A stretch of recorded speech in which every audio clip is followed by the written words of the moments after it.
Halo Sobat Dunia Seribu Besar, semoga Sobat selalu diberi kesehatan, panjang umur, dan rizki yang melimpah, amin. Sebelum masuk ke alur ceritanya, jangan lupa dukung channel ini ya dengan klik subscribe, like, komen, dan share, terima kasih. Mari kita lanjutkan perjalanan, Ji Hao. Kekuatan yang terkandung dalam Magus Acu Point dari dantiannya telah diaktifkan dan langsung menyembur ke Yan Spear di dalam lengan kanan Ji Hao. Siluet tombak melintas di udara bersamanya, tangan kanan Ji Hao tiba-tiba bergerak secepat kilat. Diikuti oleh serangkaian suara dentang rantai yang digunakan Penatua Iron Yan dan mengunci Ji Hao dan rekan satu timnya dengan kuat, dipatahkan oleh Yan Spean satu demi satu. Yumu, Feng Xing, Shaoxi, dan Men Men segera melompat. Yumu dan Feng Xing langsung mulai mengutuk dengan marah dengan wajah mereka menuju pintu masuk gua bawah tanah yang tertutup.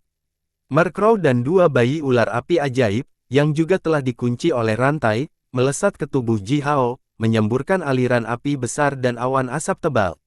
Terutama dua ular ajaib yang berapi-api, mereka terlahir kejam dan kejam. Pada saat ini, pupil mereka dipenuhi dengan cahaya marah.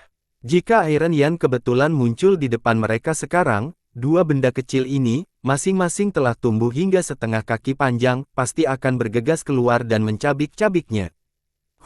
Terluka. Taisi berbaring di tanah, tubuhnya berputar parah menjadi bentuk yang aneh dan dengan lemah mengerang. Shaoxi berjalan dengan tergesa-gesa ke arah Taisi, menyentuh tulangnya yang patah dengan jari-jarinya, langsung mengerutkan kening. Taisi kurus dan lemah, jauh lebih lemah dari Ji Hao dan yang lainnya, oleh karena itu, rantai itu tidak hanya mematahkan persendiannya, tetapi juga menghancurkan semua tulang di dekat persendian itu. Jika dia adalah seorang penyihir senior, luka semacam ini akan pulih dalam rentang beberapa napas, tetapi Taisi hanyalah seorang penyihir junior. Meskipun kekuatannya telah mencapai puncak level junior magus, tubuhnya masih berada di tingkat terlemah di antara semua junior magus.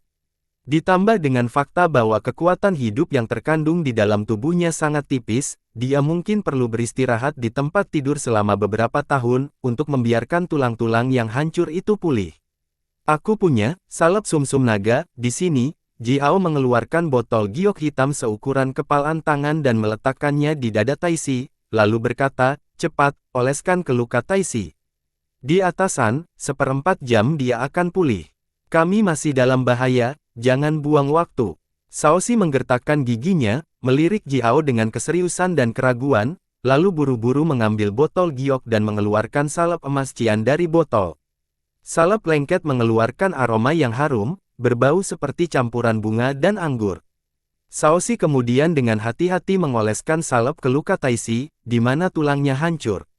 Salep sumsum naga, Ji Hao ini secara khusus dibuat oleh Wulong Yao sendiri, dengan keterampilan membuat obat sihir rahasianya.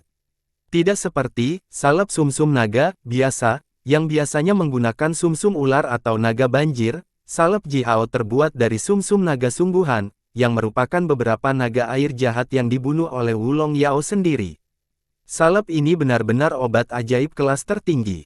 Setelah Shaoxi menyebarkan salep ini ke luka Taisi, salep itu berubah menjadi lapisan kabut tipis yang terlihat dan dengan cepat melilit tubuh Taisi.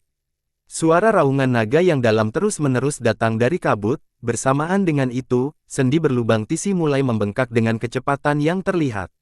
Semua tulang yang hancur bergerak di bawah efek kuat dari salep ajaib yang kuat dan tumbuh kembali bersama. Yumu mengendus dengan hati-hati, lalu mengeluarkan botol giok hitam yang tampak serupa, mencabut sumbat botol dan membandingkannya dengan salep Ji Hao. Setelah itu dia menghela nafas panjang dan berkata, Ji Hao, apakah kamu kerabat langsung dari seorang tetua istana magi? Lihatlah, salep sumsum naga, saya, itu terbuat dari sumsum ular berusia 1000 tahun, dan itu sudah menjadi nilai terbaik yang pernah kita dapatkan dari istana magi. Tapi milikmu terbuat dari sumsum naga sungguhan. Ji Hao menyeringai, mengangguk dan berkata, Penatua Wulong Yao dari istana magi, dia dan seorang tetua klan saya, adalah teman lama. Jadi, dia memberi saya beberapa barang yang menyelamatkan nyawa. Jika ada di antara Anda yang membutuhkan sesuatu, tanyakan saja. Ji Hao tidak ingin berbicara terlalu banyak tentang ini. Dia melihat ke dinding batu, yang masih memiliki sejumlah besar simbol mantra bercahaya yang berkedip di atasnya, dan berkata dengan suara yang dalam, kita harus menemukan jalan keluar sebelum bala bantuan klan Gunung Rong tiba. Jika kita tetap terjebak di sini, orang-orang itu akan memiliki cara berbeda yang tak terhitung jumlahnya untuk menahan kita di sini selamanya. Mendengar kata-kata Ji Hao, ekspresi wajah Yu Mu dan Feng Xing berubah tiba-tiba.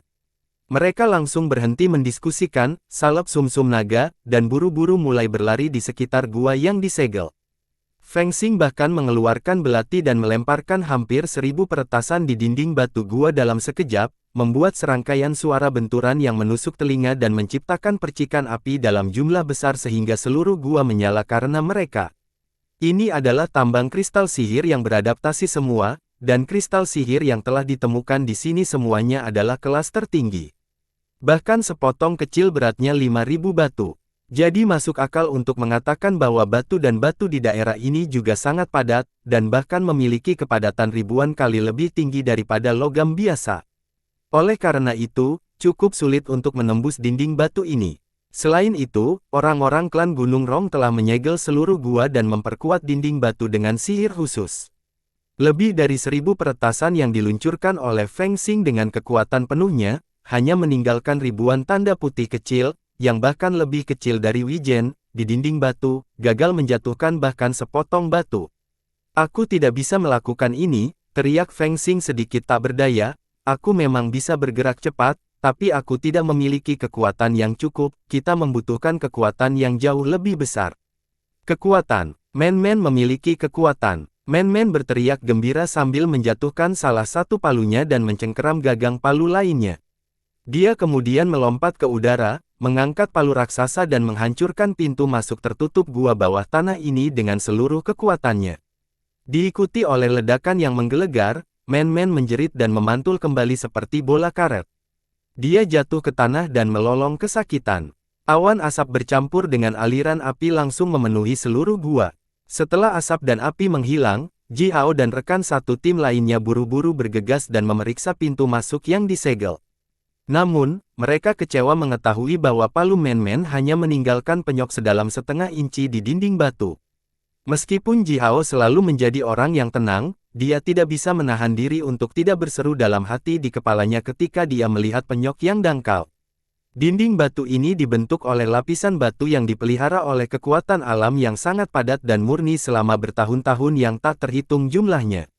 Ditambah dengan fakta bahwa gua ini telah diperkuat oleh sihir penguatan rahasia klan Gunung Rong, dikurung di gua bawah tanah yang tertutup ini telah menjadi situasi yang hampir putus asa bagi Ji Hao dan rekan satu timnya. Semua orang jelas menyadari betapa hebatnya kekuatan Man-Man sebenarnya dan bahwa palunya bahkan lebih kuat darinya, tetapi tetap saja, palu kekuatan penuh yang diluncurkan oleh Man-Man hanya bisa mengetuk sedikit penyok ke dinding batu. Bahkan jika Man-Man benar-benar bisa merobohkan jalan keluar dari dinding batu sedikit demi sedikit, bala bantuan klan Gunung Rong akan tiba sejak lama saat itu. "Oi, saya tidak berpikir kita perlu terlalu gugup," kata Taisi, yang sebagian besar lukanya baru saja sembuh. Dia duduk dengan sedikit kesulitan dan melanjutkan, klan Gunung Rong hanya memiliki 10 orang majus senior, paling banyak, dan tidak ada dari mereka yang pandai bertarung. Bersama-sama, kita dapat dengan mudah mengalahkan mereka. Biarkan mereka datang jika mereka berani. Ji Hao menghela nafas dengan cemberut, menggelengkan kepalanya dan berkata, kamu benar. Memang, kita seharusnya tidak takut pada klan Gunung Rong. Namun, kita harus takut pada klan Gunung Lai, yang mungkin mendukung klan Gunung Rong. Klan Gunung Rong seperti klan cabang dari keluarga Gunung Lai, oleh karena itu, saya berasumsi, kurang lebih, mereka cukup dekat dengan beberapa anggota klan dari keluarga Gunung Lai. Begitu Ji Hao menyebutkan klan Gunung Lai, tidak ada yang bisa mengucapkan sepatah kata pun. Bahkan Man-Man tetap diam. Meskipun dia telah berteriak bahwa keluarga Zurong dari Southern Wastelen tidak akan pernah takut pada keluarga Gunung Lai, Man-Man mengerti dengan jelas bahwa Kaisar Yan, yang merupakan kaisar legendaris dan salah satu dari 3 generasi pertama Raja Umat Manusia, lahir di keluarga Gunung Lai. Keluarga Gunung Lai memiliki status tinggi di antara seluruh umat manusia, setara dengan status keluarga Zurong dari Southern Wastelen.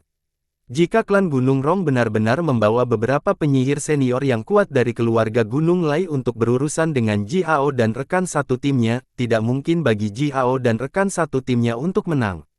Tambang kristal sihir yang beradaptasi dengan segalanya sangat berharga. Banyak orang akan mengambil risiko besar untuk itu, yang biasanya tidak akan mereka mau ambil. Tambang yang begitu berharga juga bisa membuat orang mengambil beberapa tindakan konyol, yang biasanya tidak akan pernah mereka ambil. Seperti kata pepatah, bahkan orang bijak pun dapat dibutakan oleh nafsu akan keuntungan. Mungkin Men-Men akan bertahan karena latar belakang keluarganya, tetapi Ji Hao dan rekan satu tim lainnya tidak akan seberuntung itu. Lebih buruk lagi, Men-Men mungkin akan dibunuh dan dibungkam juga. Bagaimanapun, Tuhan tahu apa yang akan dilakukan orang-orang keluarga Gunung Lai untuk tambang kristal ajaib bermutu tertinggi dan beradaptasi semua. Kita tidak bisa menggantungkan harapan kita pada kebaikan atau keraguan musuh kita, kata Ji Hao dengan kasar, kita harus mencari jalan keluar, sesegera mungkin. Shaoxi mengeluarkan tongkat tulang berwarna cian. Tongkat tulang itu berwarna hijau murni cian, seterang langit setelah badai. Dia mencengkeram tongkat tulang dan memulai tarian Magus Pries, mengeksekusinya dengan anggun, di gua bawah tanah. Seiring dengan gerakannya, semua yang lain merasa bahwa itu kekuatan magis tertentu mulai berkumpul dari segala arah ke arahnya. Sayang sekali itu tidak berguna bagiku. Taisi memandang Shaoxi dengan ekspresi sedih, sambil menyilangkan tangannya di depan dadanya dan bergumam, Aba, Ama, tolong berkati kami. Mari kita temukan sesuatu yang bagus dan berguna. Setidaknya, mari kita cari jalan keluar. Shaoxi mengangkat tongkat tulangnya tinggi-tinggi, bersamaan dengan itu, seberkas cahaya putih yang terlihat muncul di udara di atas kepala semua rekan satu timnya, kecuali Taisi dan Shaoxi sendiri, lalu diam-diam melesat ke kepala mereka. Bahkan dua bayi ular ajaib yang berapi-api masing-masing menerima seberkas cahaya putih. Yumu, Feng Xing, dan Men-Men tidak tahu apa yang telah terjadi. Mereka telah berlari di sekitar gua bawah tanah, dengan hati-hati memeriksa dinding batu, dan belum merasakan efek sihir Shaoxi. Namun, Ji Hao, yang telah mengaktifkan murid gagak emas sepenuhnya, mengamati gua bawah tanah ini melalui pembukaan langit berulang kali, mencoba menemukan sedikit robekan di dinding batu. Tiba-tiba dia merasa bahwa dinding batu yang benar-benar tertutup di depannya telah menyala dan entah bagaimana mulai bernyanyi. Untuk beberapa alasan misterius, dinding batu di depan mata Ji Hao tiba-tiba retak, mirip dengan bagaimana bunga mekar. Beberapa retakan kecil muncul di batu yang telah benar-benar mengkonsolidasi dan sebelumnya tampak mustahil untuk dipecahkan. Di dunia ini, apapun dan siapapun memiliki kelemahannya. Tidak ada satupun atau satupun yang sempurna. Bergumam sesuai dengan instruksi pria misterius itu, Ji Hao memfokuskan matanya pada retakan kecil di dinding batu di mana konsentrasi kristal sihir yang terbuka adalah yang tertinggi dan tepat di depan pintu masuk yang disegel. Saat berikutnya, dia mengeluarkan belati hitamnya dan melemparkan peretasan dengan kekuatan penuhnya ke celah. Karena itu adalah harta sihir yang diwariskan dari klan gagak emas, belati hitam itu mengeluarkan suara seperti jeritan yang sedikit dan melengking. Sebagai penyihir senior, pembukaan langit yang diluncurkan oleh Ji Hao sekarang 10 kali lebih kuat daripada sebelumnya. Tapi, kekuatan balasan dari pembukaan langit telah meningkat 10 kali lipat juga. Meskipun belati hitam terbuat dari bahan yang sangat berharga dan telah disihir dengan mantra dan simbol mantra yang sangat kuat, itu masih rusak oleh counterforce. Men-Men, Shaoxi, dan yang lainnya hanya bisa melihat seberkas cahaya busur yang tertinggal di belakang belati dan berkedip melintasi langit. Tepat setelah itu, dinding batu sedikit bergetar, lalu retakan setinggi 1 zang dan lebar 5 kaki muncul di dinding batu. Serangkaian suara retak mulai datang dari dinding. Kekuatan Sky Opening menghancurkan dinding terus-menerus. Sebuah terowongan, bernada pada sudut 45 derajat, dibuka, memanjang lebih jauh di sepanjang suara retak dinding.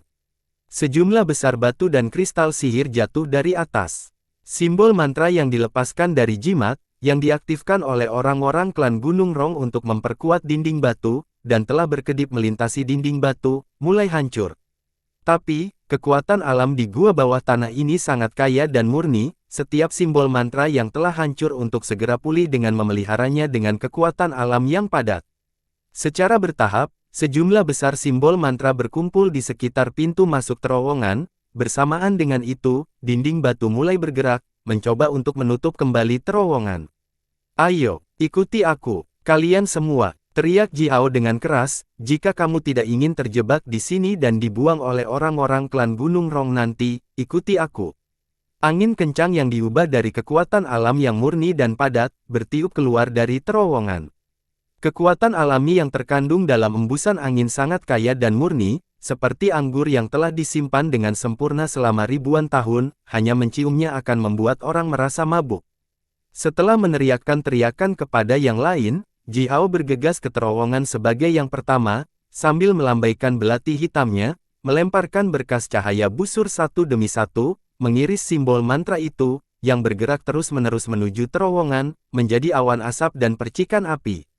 Man-Man membawa sepasang palunya dan berjalan ke terowongan sambil mengayunkan tubuhnya, tepat di belakang Ji Hao.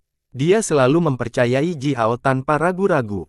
Shaoxi meraih bahu Taixi, menggendongnya seperti Jack of Straw, dan berjalan ke terowongan juga.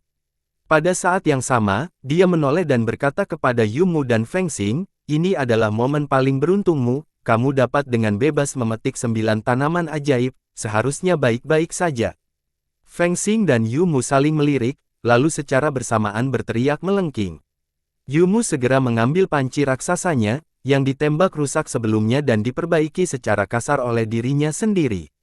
Sekarang hampir tidak bisa menampung sepanci penuh sup. Dia menggunakan seluruh kekuatannya dan menyendok ke dalam kolam cairan putih susu. Dia menyendok ke 9 tanaman ajaib bersama dengan seluruh kolam cairan putih susu yang telah dipadatkan dari kekuatan esensi alami ke dalam pancinya. Kemudian dia buru-buru memasukkan pancinya ke dalam tas penyimpanan yang diikatkan di pinggangnya. Setelah itu, Yumu dan Feng Xing berlari berdampingan ke dalam terowongan. Seiring dengan bunyi gedebuk yang berat, tubuh besar Yumu nyaris tidak masuk ke dalam terowongan, tetapi Feng Xing, yang bergegas berdampingan dengannya, didorong ke samping oleh tubuh Yumu. Dia membenturkan kepalanya ke dinding batu dengan cukup malu. Feng Xing menggeram dengan marah. Yumu melangkah mundur dari terowongan, menyesal bergegas lebih dulu, dan membiarkan Feng Xing masuk lebih dulu. Kemudian dia meremas tubuhnya dengan susah payah ke dalam terowongan lagi. Terowongan yang dibuka oleh Ji Hao ini hanya berukuran sekitar 1 zang lebar dan tingginya kurang dari 3 meter, oleh karena itu, Yumu, yang lebih tinggi dari 3 meter, harus membungkuk dan mengecilkan tubuhnya, hampir tidak bergerak di terowongan. Simbol mantra yang tak terhitung jumlahnya muncul kembali di dinding batu. Seiring dengan sedikit suara gerakan batu, dinding batu mulai menggeliat dan menutup kembali pintu masuk terowongan ini tepat di belakang tubuh Yumu, tanpa meninggalkan satu retakan pun di dinding. Ji Hao bergegas ke bawah secepat yang dia bisa mengikuti terowongan sambil memegang belati hitam.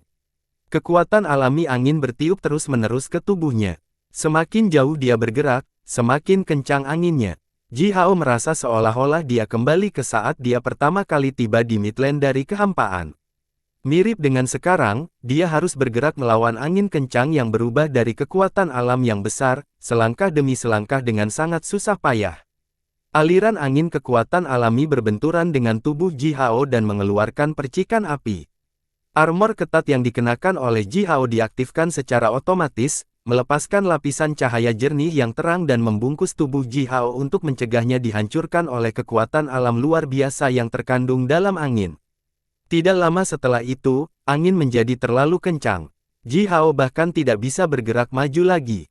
Dia gagal menangkis angin kekuatan alam yang kuat dengan kekuatannya sendiri. Man-Man menggeram, mengangkat sepasang palu raksasanya dan menekannya ke punggung Ji Hao. Dia memanfaatkan terowongan miring 45 derajat ini dan menambahkan dengan kekuatannya yang sangat besar dia membantu menjaga Ji Hao terus bergerak maju. Shaoxi menekan tangannya di punggung Man-Man, lalu Yumu dan Feng Xing mengikutinya dari belakang. Akhirnya, bahkan Mercrow bergabung. Ia meregangkan sayapnya dan meletakkan semua kekuatannya di tubuh Ji Hao. Dengan semua kekuatan mereka digabungkan, Ji Hao bergerak ke bawah bersama dengan terowongan dengan sedikit kesulitan, melawan angin kekuatan alami yang sangat besar, yang tumbuh semakin kuat, selama lebih dari 1000 mil, kemudian akhirnya mencapai ujung terowongan. Bahkan Ji Hao terkejut dengan dirinya sendiri bahwa dia baru saja membuka terowongan yang begitu panjang dengan satu pembukaan langit. Bukan berarti kekuatannya benar-benar sebesar ini, tetapi ketika dia meluncurkan pembukaan langit sebelumnya dengan belati hitamnya, dia secara tidak sengaja memecahkan titik tertentu di dinding batu itu, yang memungkinkannya untuk secara kebetulan membuka terowongan ini, yang telah ada di balik dinding batu itu sebelumnya. Lapisan cahaya kabur menghalangi pintu keluar terowongan, di mana orang bisa melihat aliran kekuatan alami berputar dan berguling dalam pusaran. Ji Hao menggertakkan giginya, berbalik dan melirik terowongan, yang telah disegel kembali selama lebih dari ratusan zang di belakang mereka, lalu bergegas ke lapisan cahaya. Diikuti oleh ledakan keras, semua yang lain bergegas ke dalam cahaya juga. Begitu mereka melangkah keluar dari terowongan melalui lapisan cahaya, tubuh mereka menjadi ringan dan melayang di udara. Kekuatan alami yang terkandung di ruang ini terlalu padat. Itu bahkan bisa menahan tubuh manusia seperti kekuatan apung air, membuat mereka tetap mengambang di udara. Ini adalah gua bawah tanah lain yang memiliki radius bermil-mil. Di dinding batu gua bawah tanah ini ada lubang seukuran ibu jari yang tak terhitung jumlahnya yang menyemburkan aliran kekuatan alam yang padat dan murni dan terlihat ke dalam gua bawah tanah. Di tengah gua bawah tanah ini, stalagmit dan stalaktit terletak di tanah dan atap, hanya terpisah puluhan zang satu sama lain. Tepat di antara stalagmit dan stalaktit, pedang batu, melayang diam-diam di udara. Pedang batu itu tampak sangat bermartabat, agung, memiliki bentuk persegi dan bergaya kuno. Setiap saat pedang ini akan menyerap kekuatan alami dari udara. Ini adalah Ji Hao dan yang lainnya melayang ke samping stalaktit raksasa, menatap simbol mantra naga dan phoenix yang terbentuk alami, rumit, dan tidak bisa menahan diri untuk tidak tercengang. Baik stalagmit maupun stalaktit panjangnya puluhan zang dan lebar beberapa zang. Stalagmite telah tumbuh lurus ke langit, sementara stalaktit tergantung di atap, menunjuk ke tanah. Stalagmite melepaskan jenis kekuatan khusus yang memiliki rasa yang mirip dengan phoenix yang elegan, terbang dan menari dengan anggun di udara. Kekuatan yang dilepaskan oleh stalagmite terasa seperti naga tak kenal takut yang cukup kuat untuk mencabik-cabik seluruh dunia. Kekuatan stalaktit terasa lembut dan lembut, sedangkan kekuatan jika stalagmit terasa kuat dan ganas. Digabungkan, mereka berdua memancarkan rasa magis yang akan membuat orang emosional terhadap sifat langit dan bumi dan sulit untuk diungkapkan dengan kata-kata. Jika seseorang melihat lebih dekat, dia akan menemukan seberkas cahaya yang sangat tipis dilepaskan dari ujung stalaktit dan stalagmit, yang diam-diam diserap oleh pedang batu yang mengambang tepat di antara mereka berdua. Panjang pedang itu 8 kaki dan dibuat dengan gaya kuno. Itu memiliki bentuk persegi dengan garis lurus dan sudut, tanpa dekorasi rumit yang tidak perlu. Warna pedang itu seputih salju, mirip dengan warna aliran kekuatan alam. Bahkan seberkas cahaya paling redup pun tidak dilepaskan dari pedang, tetapi pedang itu tampaknya mengandung cahaya paling terang dan menyilaukan di dunia yang menunggu untuk diaktifkan dan melepaskan cahayanya. Di Southern Wasteland, pengetahuan tentang benda-benda yang terbentuk secara alami, magis, dan kuat langka.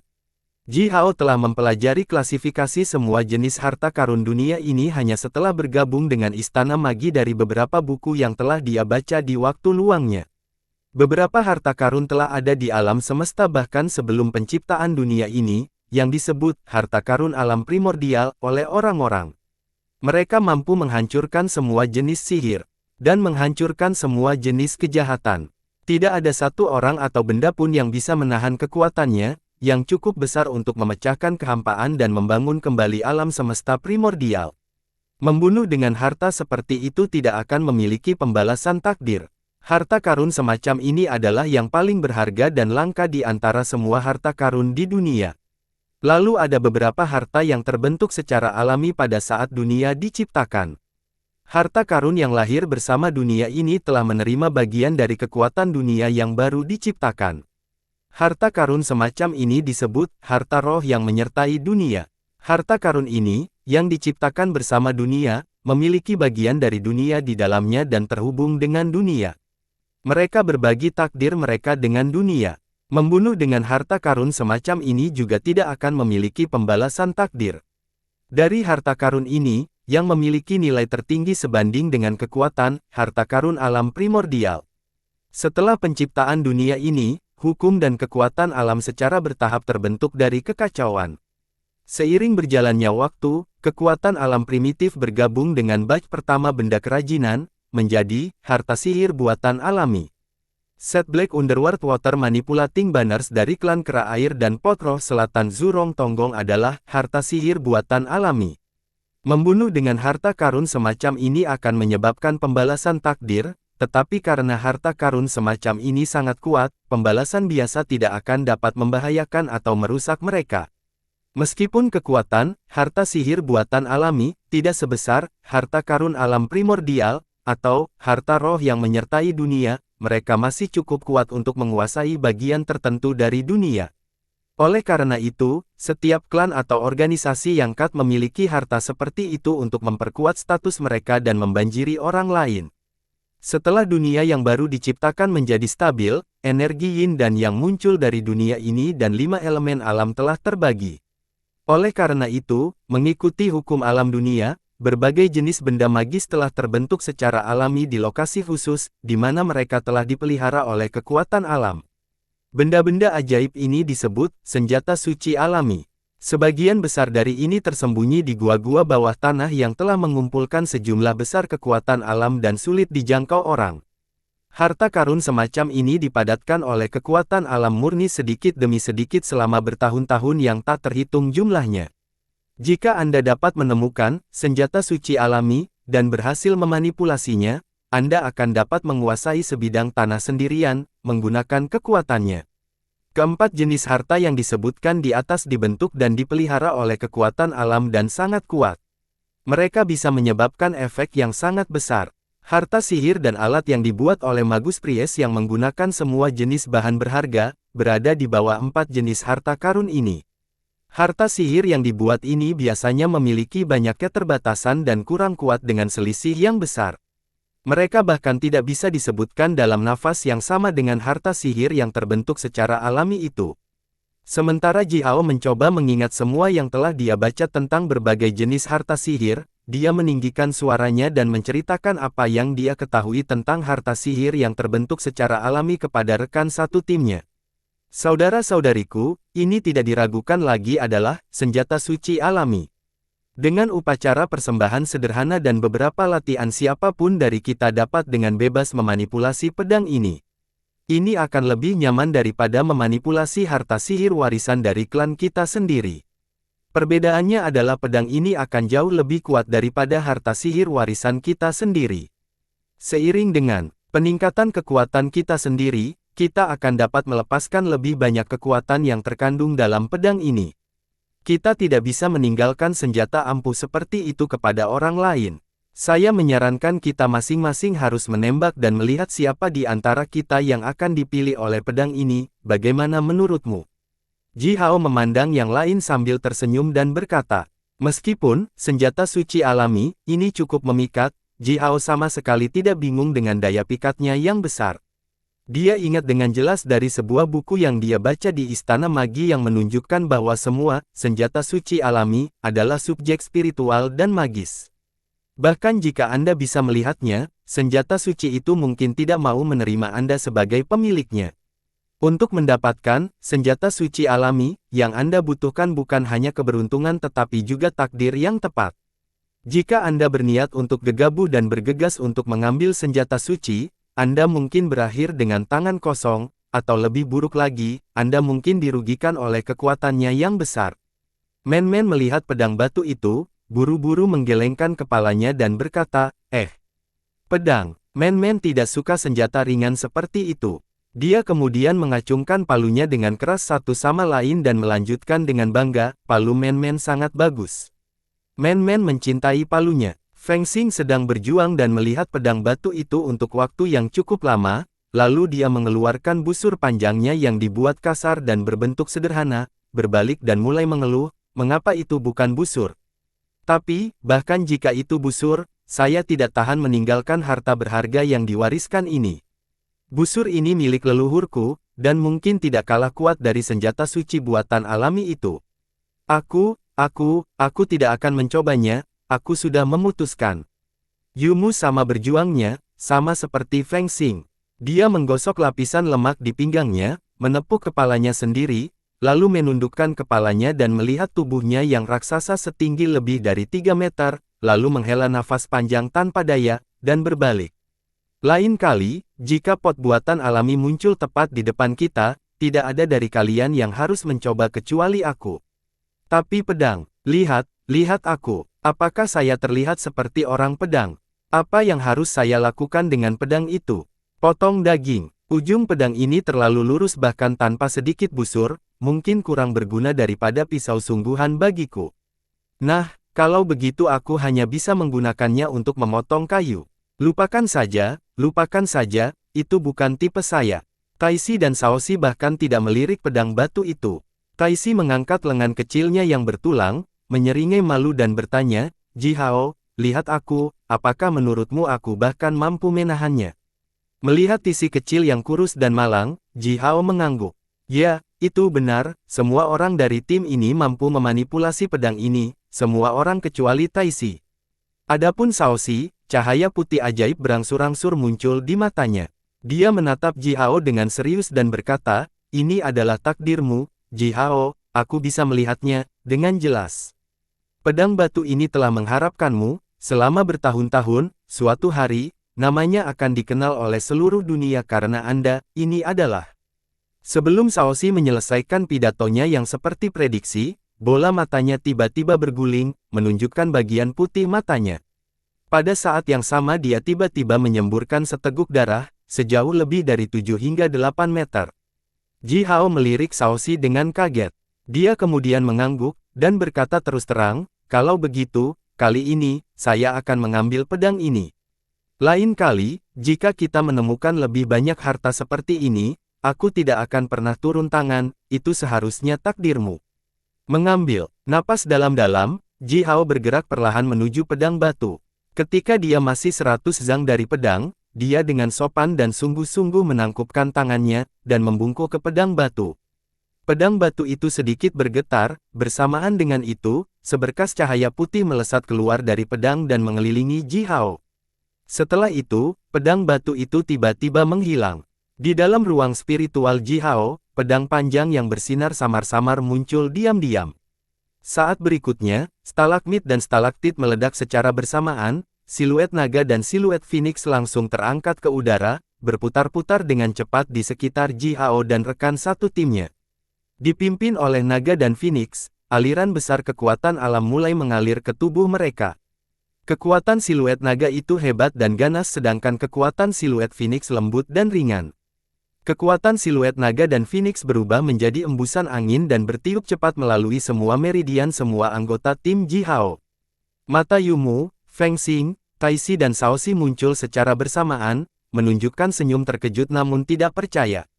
Ketika kekuatan siluet naga dan phoenix menyapu tubuh mereka, meridian manusia yang terhalang yang mereka miliki sejak lahir, yang dikatakan tidak berguna, perlahan dan diam-diam terbangun di dalam tubuh mereka. Itu mirip dengan bagaimana cermin yang telah tertutup debu selama berabad-abad dibersihkan secara tiba-tiba. Meridian samar itu secara bertahap mulai bersinar bagaimana seharusnya mereka bersinar sejak lama. Mereka dapat merasakan dengan jelas bahwa sedikit gumpalan kekuatan alami muncul dari meridian tipis itu, yang kekuatannya belum pernah tersentuh sebelumnya, gumpalan kekuatan itu terlalu redup sampai-sampai mereka bahkan bisa diabaikan. Namun demikian, kekuatan alam memang muncul dari meridian itu, yang berarti bahwa sejak saat ini mereka dapat mengolah meridian tersebut. Mereka dapat memperkuat dan memperluas mereka dan dapat menyimpan lebih banyak kekuatan ke dalamnya, untuk memungkinkan akupuntur mereka mengandung kekuatan yang lebih banyak dan lebih besar saat membangkitkan mereka di masa depan. Ketika magi senior membangkitkan magus acupoint mereka, kekuatan setiap acupoint akan didasarkan pada jumlah total kekuatan yang terkandung dalam semua meridian mereka. Magus acupoint akan menyerap semua kekuatan itu selama kebangkitan pertamanya. Semakin banyak kekuatan yang bisa diserapnya selama kebangkitan pertamanya, semakin besar potensi acupoint itu. Oleh karena itu, setiap meridian ekstra yang mampu menyimpan kekuatan, akan membuat penyihir senior lebih kuat daripada rekan-rekannya dengan jumlah akupuntur yang sama tetapi meridian lebih sedikit. Sama seperti di Southern Wasteland. Alasan klan Bifang jauh lebih kuat daripada klan Gagak Emas adalah karena sistem warisan mereka, garis keturunan Bifang, mencadangkan hampir 1000 meridian aktif. Dibandingkan dengan mereka, garis keturunan Gagak Emas hanya memesan beberapa ratus meridian aktif. Itulah mengapa tidak hanya magi senior dari klan Gagak Emas yang kurang kuat daripada magi senior dari klan Bifang, tetapi mereka juga dengan potensi puluhan bahkan ratusan kali lebih sedikit untuk menembus level Raja Penyihir dibandingkan dengan magi senior dari klan Bifang. 1 meridian, 2 meridian, 3 meridian, 10 meridian, 20 meridian, 30 meridian, 100 meridian, 200 meridian, 300 meridian. Kekuatan-kekuatan naga dan phoenix di sini dipadatkan dari kekuatan alam murni, yang merupakan kekuatan paling murni dan yang paling penting di dunia. Mereka terutama terhubung dengan lokasi ini. Kekuatan semacam ini lembut dan bersih, tanpa kotoran. Terutama bahwa, karena kekuatan naga dan phoenix secara alami telah membuat senjata suci, mudah. Untuk mengetahui seberapa hebat dan kreatif kedua kekuatan ini sebenarnya. Untuk wilayah geografis ini, dua kekuatan kreatif ini terlalu lemah bahkan untuk disebutkan. Namun, untuk beberapa anak ini, kedua kekuatan ini lebih dari cukup untuk membentuk kembali tubuh mereka secara menyeluruh dan meletakkan kondisi tubuh yang sempurna untuk masing-masing dari mereka. Karena fondasi ini, masing-masing dari mereka pasti akan tumbuh menjadi magi dan magus Pries yang sangat kuat. Murkrow sedikit berkokit, dan berbaring santai di bahu Ji Hao, diam-diam merasakan penguatan tubuhnya yang disebabkan oleh kekuatan naga dan phoenix untuknya. Kekuatan kreatif semacam ini juga sangat bermanfaat bagi Murkrow. Di kepalanya, puluhan bulu telah mendapatkan lapisan warna emas. Jelas, garis keturunan Gagak Emas yang terkandung di dalamnya, telah memurnikan dan meningkat. Dua ular kecil ajaib kecil yang berapi-api tergantung di daun telinga Ji Hao dengan tubuh yang lurus dan sedikit melambaikan ekornya. Bola mata mereka bersinar terang. Jelas mereka sangat menikmati. Bintik-bintik cahaya redup muncul di kepala mereka dan mulai menyebar ke arah ekor mereka, bersamaan dengan itu, tubuh mereka mulai tumbuh perlahan. Hanya manusia-manusia yang memiliki garis keturunan Dewa Murni, tanpa satupun meridian umat manusia di tubuhnya. Oleh karena itu, kekuatan naga dan phoenix hanya mampu menyehatkan tubuhnya, membuat tubuhnya semakin kokoh dan kuat. Selain itu, tidak ada yang bermanfaat yang bisa diperoleh manusia-manusia dari kedua kekuatan ini. Adapun Ji Hao, dia telah sepenuhnya membangkitkan semua meridian 129.600-nya, oleh karena itu, dia tidak membutuhkan kekuatan naga dan phoenix untuk membangkitkan meridian umat manusianya untuknya. Namun, kedua kekuatan ini hebat dan kreatif. Kedua kekuatan ini menyembur dengan lembut ke dalam tubuhnya, mengisi meridiannya dan memelihara ujung meridiannya yang paling samar. Dalam waktu setengah jam meridiannya telah melebar 30% dibandingkan dengan sebelumnya, berkat kekuatan naga dan phoenix. Setelah itu, aliran besar energi alam tiba-tiba mengalir melalui tubuhnya seperti air saat air pasang. Kekuatan alami segera berubah menjadi energi internalnya, menyapu meridian di seluruh tubuhnya ke segala arah. Magus Acu Points menyala satu demi satu di dada dan perut Ji Hao. Puluhan dari mereka bahkan telah mencapai ambang kebangkitan.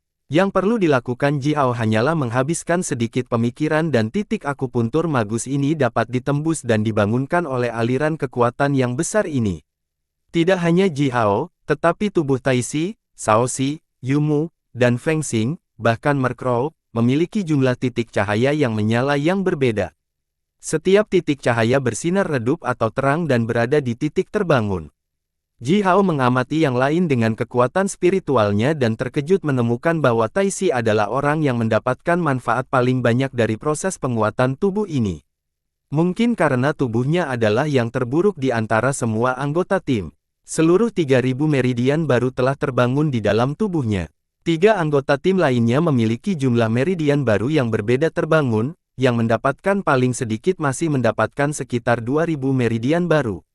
Aliran kekuatan besar mengalir dengan gila-gilaan di dalam tubuh mereka juga, terus-menerus menyerang septum yang telah tumbuh secara alami di luar Magus Acu Points mereka. Segera, ledakan gemuruh pertama datang dari tubuh Ji Hao. Kekuatan yang terkandung dalam meridiannya adalah yang terbesar di antara semua anggota tim. Oleh karena itu, dia adalah orang pertama yang membangkitkan Magus Acu Point. Kali ini, di bawah kendalinya yang tepat, dia telah membangunkan Magus Acu Point terpenting yang terletak di samping jantungnya. Bola cahaya merah muncul di dada Ji Hao yang tampak seperti nyala api. Semua darah dan kekuatan Ji Hao menukik sebentar ke dalam titik akupuntur Magus di hatinya.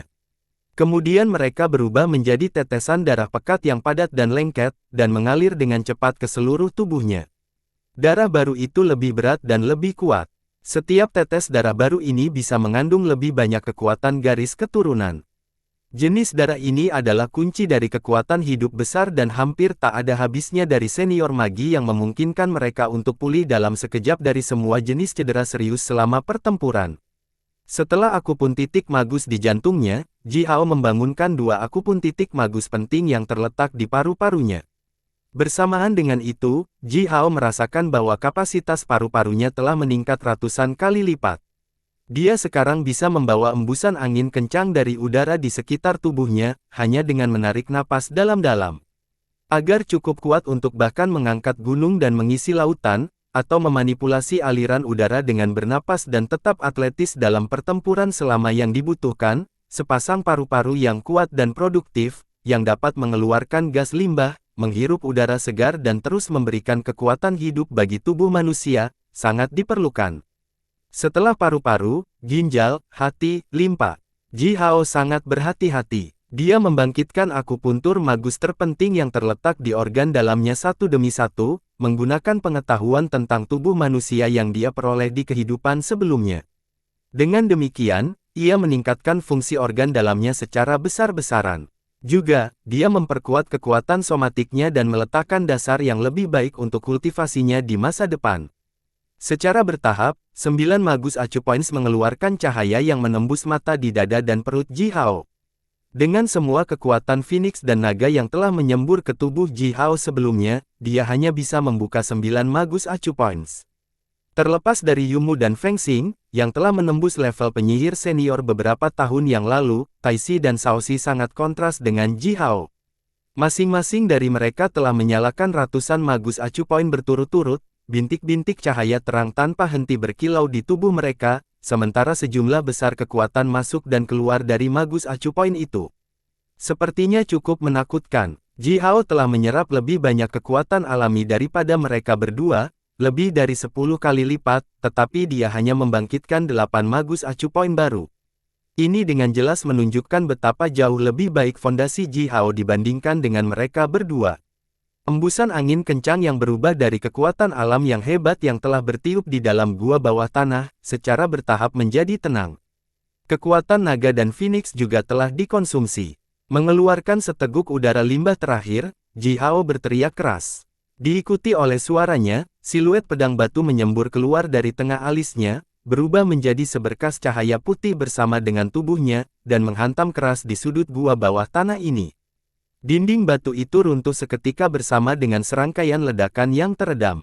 Di balik dinding batu yang runtuh adalah sungai bawah tanah yang mengalir deras. Air sungai berlumpur mengalir, ikan-ikan keperakan saling mengejar di dalam air, dan sekelompok besar burung air putih meninggalkan aliran bayangan redup di permukaan air. Sebuah sungai yang menderu mengalir deras di antara pegunungan. Tidak ada satupun manusia yang bisa terlihat di daerah sekitarnya. Hanya ada sekelompok kera putih, yang bermain-main sambil membiarkan geraman bernada tinggi dari waktu ke waktu.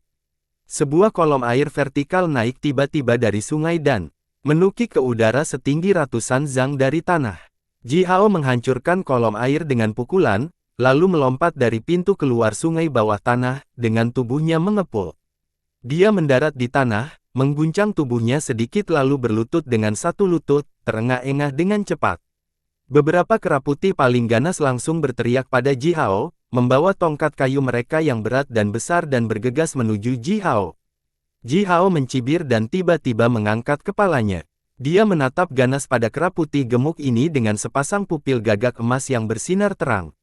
Beberapa kera putih itu melolong, menjatuhkan tongkat mereka dan berbalik, melarikan diri dengan tergesa-gesa, sambil berteriak keras. Diikuti oleh suara mereka, 10.000 kera putih yang berumur berbeda dengan cepat menjatuhkan buah-buahan, bunga, daun, dan semua jenis benda yang mereka pegang di tangan mereka dengan panik dan melarikan diri dalam sekejap mata, tanpa meninggalkan jejak. Ji Hao berdiri perlahan kembali sambil terus terengah-engah. Dia merasakan rasa sakit yang menusuk di wajahnya. Dia dengan ceroboh menyeka wajahnya dan mengambil beberapa kepiting seukuran kepalan tangan yang memiliki cangkang sekeras baja dari wajahnya dan melemparkannya kembali ke sungai. Sungai bawah tanah terus melonjak dengan bergejolak pada jarak 10.000 mil sebelum akhirnya muncul ke permukaan dan bergabung dengan sungai besar ini. Untungnya, Ji Hao dan rekan satu timnya tidak mengalami bahaya besar saat hanyut di sepanjang sungai bawah tanah. Satu-satunya hal yang mereka temui adalah beberapa ular air, sekelompok ikan karnivora dan beberapa hewan air yang tampak aneh yang tidak diketahui. Tidak ada yang terluka selama perjalanan. Masalahnya adalah mereka harus menahan napas sambil hanyut di sepanjang sungai bawah tanah yang mengalir deras yang membentang lebih dari 10.000 mil, sebuah perjalanan yang telah memakan waktu 4 hari 5 malam penuh. Ji Hao sangat kekurangan oksigen sehingga bola matanya berubah menjadi hijau. Jika bukan karena aturan Istana Magi yang melarang keras tindakan mengubah atau merusak fitur geografis Midland, Ji Hao akan menggunakan pukulannya dan menembus lapisan batu tebal di atas sungai bawah tanah dan melompat langsung keluar dari bawah tanah, sejak lama. Ah, Atisou, dibanjiri oleh suara swooshing yang teredam, Man-Man melemparkan kedua palunya langsung keluar dari sungai sedalam ratusan meter, lalu melayang sambil bersin terus-menerus. Dengan bola mata yang menunjukkan putihnya, Man-Man memuntahkan beberapa suap air. Kemudian dia mendayung dengan sedikit kesulitan ke tepi sungai dan berjuang ke tanah. Sesampai di sana, dia berdebar keras ke tanah, bahkan tidak bisa lagi, bahkan untuk sedikit. Laki-laki, aku tidak tahu bahwa kamu benar-benar bisa berenang, kata Ji Hao terkejut, sambil berjongkok di samping Man-Man. Dia memeluknya dan memberinya beberapa pil bundar yang dapat dengan cepat mengisi kembali daya yang dikonsumsi. Berenang, tentu. Ketika berbicara tentang berenang, Man-Man langsung bersemangat. Dia duduk dari lengan Ji Hao, tertawa terbahak-bahak dan melanjutkan dengan keras, kakak laki-laki saya memiliki banyak ikan naga di danaunya. Saya sering melompat ke danau dan menangkap ikan-ikan itu, lalu memanggang dan memakannya, sejak saya berusia 3 tahun. Saat itulah saya belajar berenang. Untuk beberapa alasan yang tidak diketahui, Ji Hao diam-diam merasa kasihan pada ikan naga Zurong Tonggong untuk beberapa waktu. Saat Ji Hao dan Man-Man sedang berbicara, 4 kepala muncul dari sungai, satu demi satu. Feng Xing dan Yu Mu melompat ke tanah, sementara Shaoxi memegang rambut Tisi di tangannya, menyeretnya ke tanah seolah-olah dia sedang menyeret mayat, lalu dengan sembarangan melemparkannya ke samping. Dia dengan mudah menambahkan tendangan berat ke perutnya. Saudara perempuan sedarah. Melihat tindakan brutal Shaoxi, Yu Mu tidak bisa menahan gemetar. Jika saya dia, saya akan langsung menendang orang ini sampai mati. Orang ini hanya penghinaan bagi seluruh populasi laki-laki kita. Tidak seperti Yu Mu, Feng Xing tampaknya ingin melihat dunia dalam kekacauan, dia bahkan lebih buruk dari Man-Man. Tercekik oleh air sungai dan pingsan hanya setengah jam setelah kami melompat ke sungai. Jika Ji Hao tidak berbagi udara dengannya sepanjang jalan, Yu Mu dan Feng Xing bergetar secara bersamaan. Mereka berbalik ke arah Ji Hao, mengeluarkan beberapa gelombang tawa malu dan bertanya, Ji Hao, bagaimana rasanya, menekan bibirmu ke bibir pria lain? Wajah Ji Hao langsung menjadi gelap. Sialan Taisi, pikirnya, Taisi telah menjadi beban penuh di bawah air. Setiap setengah jam, Ji Hao, sebagai orang yang memiliki kapasitas paru-paru terbesar, harus berbagi sebagian udaranya dengannya untuk membuatnya tetap hidup. Untungnya, Ji Hao telah berkultivasi di mantra dan dengan 9 kata rahasia, yang memungkinkannya mendapatkan cukup udara dari bawah air. Jika tidak, Taisi pasti sudah mati lemas di sungai bawah tanah. Beberapa aturan Istana Magi sangat tidak masuk akal. Ji Hao mengubah topik pembicaraan sesegera mungkin dan berkata, kita bisa saja memecahkan lapisan batu dan melompat keluar dari sungai bawah tanah 3 hari yang lalu.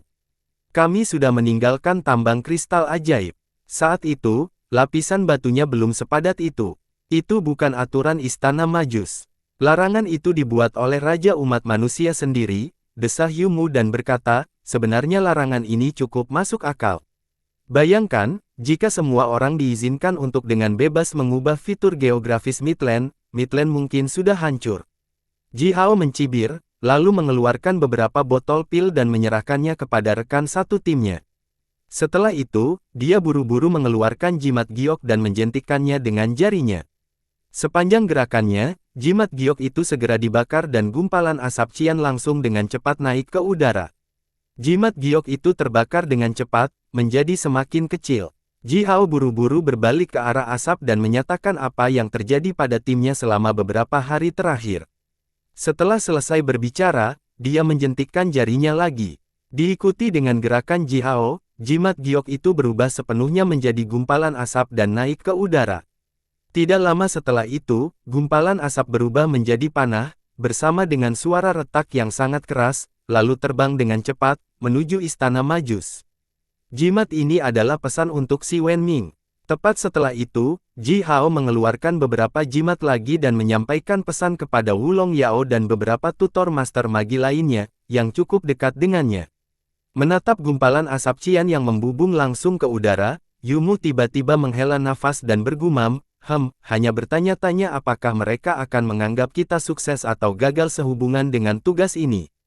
Dan berapa banyak kompensasi yang akan kita dapatkan dari klan Gunung Rong. Setelah mengirim pesan, Ji Hao mengangkat Taisi, menekan telapak tangannya di punggung Taisi. Dia mengumpulkan kekuatan alam dan kekuatan hidup dari daerah hutan di sekitarnya dengan sihir rahasia dan mencoba mengisi kembali kekuatan hidup Taisi yang hilang. Mendengar gumaman Yumu, Ji Hao mengangkat kepalanya dan bertanya dengan sedikit terkejut, "Apa maksudmu?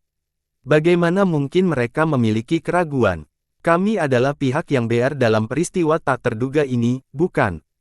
Berdiri jauh dari yang lain, Feng Xing menghela nafas panjang dan berkata, "Ji Hao, apakah ini pertama kalinya kamu mengambil tugas dari Istana Magi?" Fat Soudan, aku telah menghadapi situasi seperti ini beberapa kali sebelumnya, sebenarnya beberapa kali, di mana kami hampir dibantai. Namun, setiap kali kami berakhir dengan kompensasi yang sangat sedikit." Ji Hao menyipitkan matanya, memikirkan Penatua Iron yang mengaktifkan harta sihir warisannya dan menguncinya tanpa ragu-ragu, dan orang-orang klan Gunung Rong itu bergegas keluar dari gua bawah tanah sesegera mungkin, setelah menyegel seluruh gua dengan jimat ajaib. Tanpa ragu, jika bukan kasus bahwa tim Ji Hao jauh lebih kuat daripada pasukan imigrasi yang dipimpin oleh Penatua Iron Yan, orang-orang klan Gunung Rong akan membunuh mereka, pada hari itu. "Ini tidak akan berakhir semudah itu," kata Ji Hao dengan wajah gelap dan buruk, "mencoba membunuh kita. Memiliki seluruh tambang kristal. Aku tidak peduli memiliki tambang kristal untuk diri mereka sendiri, tetapi mereka bermaksud membunuh kita, mereka harus membayar untuk ini. Solusi dari ini akan tergantung pada orang yang akan datang menjemput kita dari Istana Magi," kata Yumu, juga dengan wajah gelap, "jika itu Menteri Si Wenming, kita tidak perlu khawatir, dan hanya mengambil apa yang mereka berutang kepada kita. Namun, jika itu orang lain, perhatikan situasi umat manusia secara keseluruhan." Situasi keseluruhan umat manusia. Ji Hao tiba-tiba merasa mual dengan beberapa kata ini. Bersambung.